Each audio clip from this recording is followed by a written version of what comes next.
కార్తీక్, దీప వాళ్ళు రెస్టారెంట్‌లో ఉంటూ ఉండగా, ఇంతలో అక్కడికి వాళ్ళ తాతయ్య, జ్యోత్స్న వస్తూ ఉంటారు. ఇంతలో అక్కడ ఉన్న కార్తీక్‌ని చూసి, "రేయ్! ఏం చేస్తున్నావో నీకు అర్థమవుతుందా? నువ్వు నీ పరువును తీసుకున్నదే కాక, మా పరువును కూడా తీస్తున్నావు కదరా! మొన్నేమో రిసెప్షన్ చేసుకున్నావు. నిన్నేమో పేపర్‌లో వేశావు. నీ భార్య నీకు అంత ఎక్కువైపోతే పల్లకిలో వేరేగించి ఊరంతా తిప్పి, ఈమె నా భార్య, ఈమె నా భార్య అని చెప్పేసైతే ఊరేగురా" అని చెప్పేసైతే అంటూ ఉంటారు. ఆ మాటలు వినగానే అక్కడ ఉన్న కార్తీక్ అయితే ఒక్కసారిగా షాక్ అయిపోయి చాలా బాధపడుతూ ఉంటాడు. ఇంతలో అది చూసిన దీప అయితే, "తాతయ్య గారు మీరు అలా మాట్లాడొద్దు. మీ మాటల వల్ల తను చాలా బాధపడుతున్నారు. ఆయన అలా బాధపడుతూ ఉంటే నేను చూడలేను.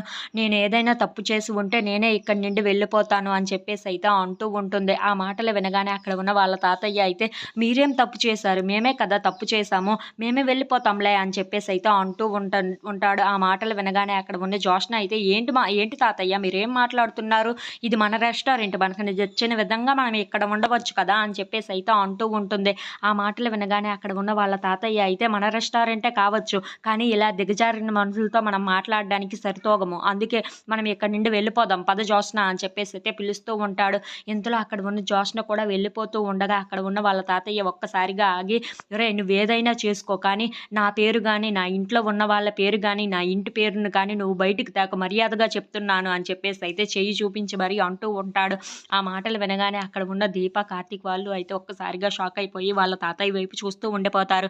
ఇంతలో అక్కడ ఉన్న వాళ్ళ తాతయ్యని చూసి, "ఏంటి తాతయ్య నీ పేరుని తేవద్దా? మరి నాకు తాతయ్య అని ఎవరైనా అడిగితే నన్నేం చేయమంటావు?" అని చెప్పేసైతే కార్తీక్ అడుగుతూ ఉంటాడు. ఆ మాటలు వినగానే అక్కడ ఉన్న వాళ్ళ తాతయ్య అయితే, "మీ తాతయ్య లేడు. మీ తాతయ్య ఎప్పుడో చనిపోయాడు అని అందరికీ చెప్పురా" అని చెప్పేసైతే అంటూ ఉంటాడు. If you like this video please like, share and subscribe.